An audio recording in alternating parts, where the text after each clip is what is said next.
Fala meu filhote, professor Kevin aqui para a gente ter mais uma aulinha de biologia e hoje conversando um pouco sobre bioquímica.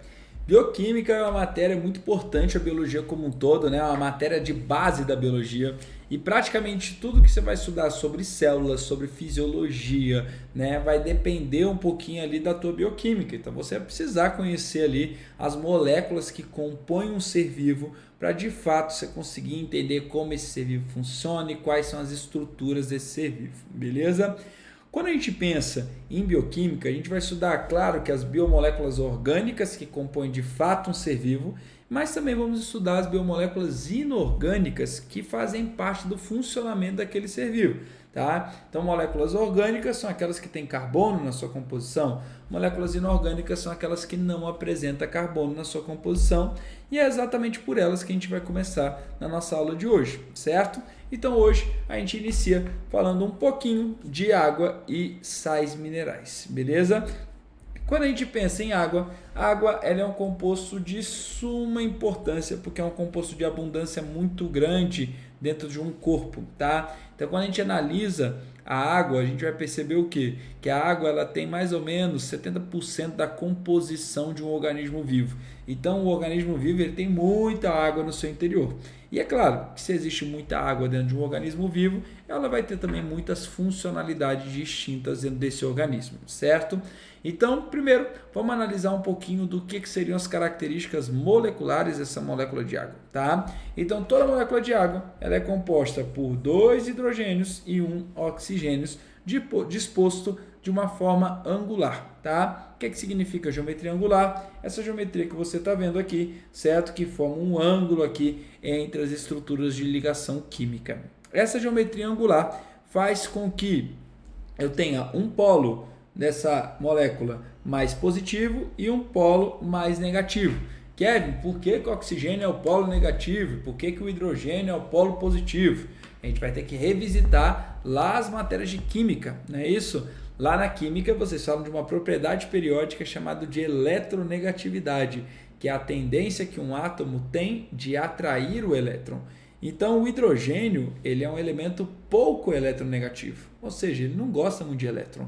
Agora o oxigênio já é um elemento muito eletronegativo, então ele gosta do elétron perto dele. Então o que isso significa na prática? Que o oxigênio quer ficar com o elétron, carga negativa do lado dele, e o hidrogênio não quer ficar com esse elétron muito não. Então você começa a ter o hidrogênio tendo essa carga positiva e o oxigênio tendo essa carga parcial aqui negativa. E isso vai definir que a água ela é um composto polar. O que significa um composto polar? Significa um composto que tem polos, certo? Muito bem definidos. O fato da água ser polar traz para ela um monte de característica, tá bom? Então, primeira coisa é, a maioria dos compostos, né, que você tem no teu organismo são também compostos polares. E a gente sabe lá da química que um composto polar consegue dissolver outro composto polar. Então, a água ela é um grande solvente universal na biologia. Então você vai perceber que grande parte das coisas elas acabam se dissolvendo na água.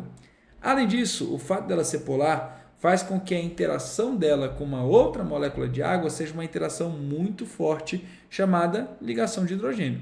Como assim, Kevin? Quando eu tenho uma molécula de água aqui, ó, um oxigênio e 2 hidrogênios, eu sei que o hidrogênio ele é muito positivo, perfeito? Quando ele interage com uma outra molécula de água, eu sei que o oxigênio é muito negativo. Então, os opostos se atraem. Essa atração, essa interação, ela é chamada de ligação de hidrogênio. E aí tu vai perceber que essa ligação de hidrogênio ela é uma interação extremamente forte. Se ela é uma interação extremamente forte, significa que as moléculas de água elas ficam uma pertinho da outra, uma unida na outra, certo? Toda vez que isso acontece, você diz que a molécula de água ela tem um alto potencial de coesão. O que significa coesão? Significa que uma está do ladinho da outra. Isso traz para ela duas propriedades interessantes. Primeiro, alta tensão superficial, que é a capacidade de segurar as coisas que estão nela. Então, por exemplo, quando você cai de barriga na água, você sente a tensão superficial da água, você não sente uma dor aqui. Por quê? Porque a água está tão juntinha que para você quebrar essa tensão superficial você precisa de muita força. Logo, a reação também é muito forte. E aí você começa a ter essa dor ali, né, na sua estrutura corporal. Perfeito? Então, altíssima tensão superficial. Além disso, isso também me traz uma propriedade de capilaridade, que é muito importante. O que é capilaridade? Capilaridade é a capacidade que a água tem de invadir os espaços. Então, por exemplo, se eu tenho um ducto mais fininho, um vaso sanguíneo ou um vaso de uma planta, certo? A água ela tende a invadir esse ducto, certo? Ela tende a seguir esse rumo, esse caminho. E isso acaba sendo super importante, porque muitas vezes a condução de moléculas dentro de um organismo vivo será por intermédio da água, tá? E dessa condução ela acaba sendo por intermédio da água na maioria dos casos. Perfeito? Então, essas propriedades super importantes. Então, só recapitulando, propriedades físico-químicas da água super importantes. Primeiro, elevado calor específico. O que significa isso, Kevin? Que ela demora muito para esquentar e muito para quê? Para esfriar. Então, significa que a água está muito ligada ao que a gente chama de regulação térmica dos compostos vivos, beleza? Alta tensão superficial, já explicamos isso. Capilaridade, também já explicamos isso. Solvente universal, ela dissolve o que? Tudo. Tem uma característica anfótera, que também é importantíssima, e evidentemente que você, né, tem a participação dela em diversas reações químicas. Essas reações químicas elas podem ser nomeadas como hidrólise ou desidratação.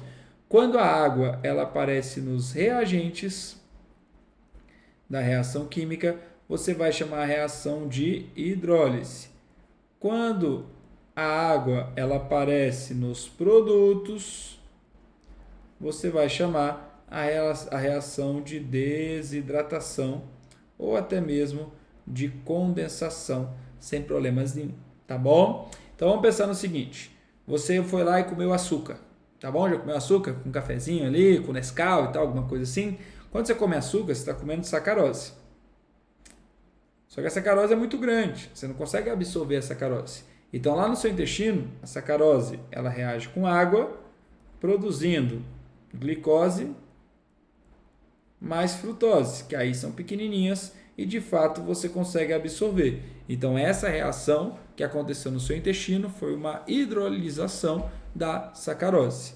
Agora, quando a gente pensa na água nos produtos, por exemplo, se eu, Kevin, quero formar uma proteína no meu corpo, o que eu tenho que fazer? Eu tenho que unir aminoácidos.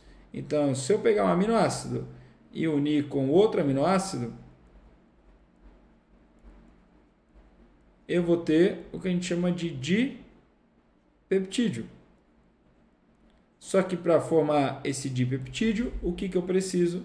Eu preciso liberar uma molécula de água. Então, se ela apareceu nos produtos, eu perdi uma molécula de água da molécula inicial. Ou seja, eu tive um processo de desidratação, certo?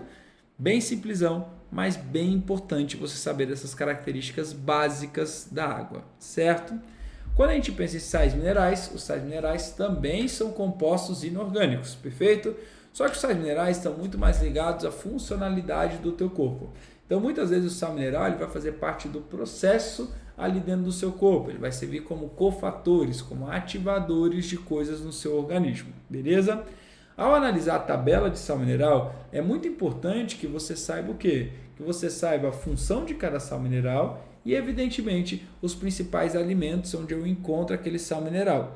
Aqui nessa aula, a gente vai falar dos principais sais minerais. Então, a gente não vai falar de todos que existem. A gente vai falar do quê? Dos principais, dos mais importantes para a gente. E quando a gente analisa um dos mais importantes de todos, é o nosso cálcio.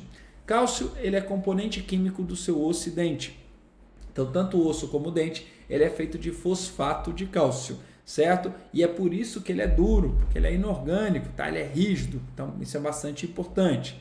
Além disso, o cálcio ele é importantíssimo para você ter o que a gente chama de contração do músculo ou contração muscular. Então, para o teu músculo contrair, ele precisa ter cálcio e ele precisa ter energia, ele precisa ter ATP. Então, super importante no processo de contração. Além disso, a gente também tem o cálcio bastante presente num processo chamado de coagulação sanguínea. Então, por exemplo, quando a gente pensa em coagulação do sangue, o que a gente está pensando é nos vários processos que a gente chama de cascata de coagulação até chegar numa rede de fibrina chamada de coágulo. Perfeito? Então, Kevin, não entendi. O que é um coágulo por si só?